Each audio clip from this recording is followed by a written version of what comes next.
Nakita ko siya, na-speechless ako. Kaya talaga ako sa kanya. Hindi ko nahiya ako. Hi guys, so this is our new episode of Chu Podcast titled Bayabo. So, ano po ang naisipan niyo? Bakit po kayo na pamigay ng makeup sa Mega Mall? Flashback. Really? Nakapalo ko kayo? Nakapalo kayo?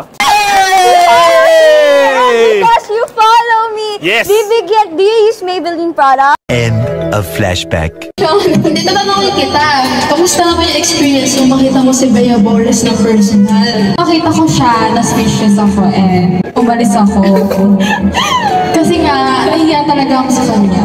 Pero sobrang ganda niya sa personal. Tingin mo, ano kaya ang naisip ni Bea Bores nung umalis ka?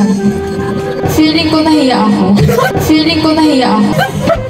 Ay, hindi talaga siya makamove on sa nangyari. So, pag-uusapan natin ngayon kung ano ba talaga ang nangyari that time. Wala, nagbalak na kami mag-skating and hindi siya natuloy kasi gabi kami mag-skating. So, kumain na lang kami and naglaro kami ng bowling. Tapos ayun, makita ko siya. Anong masasabi mo sa mukha ni Bea Bores naman? Ganda. Kung ano yung mukha niya sa social media, ganun na ganun din sa personal.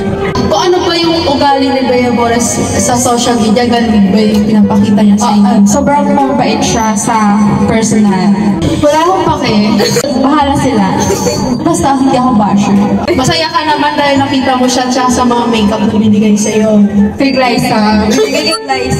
Yun lang ang ating podcast for today, mga Kachu Podcast. Yes. Thank you so much for our guest, Bea Bores, Christian Moreno. This is Marichu Daniels.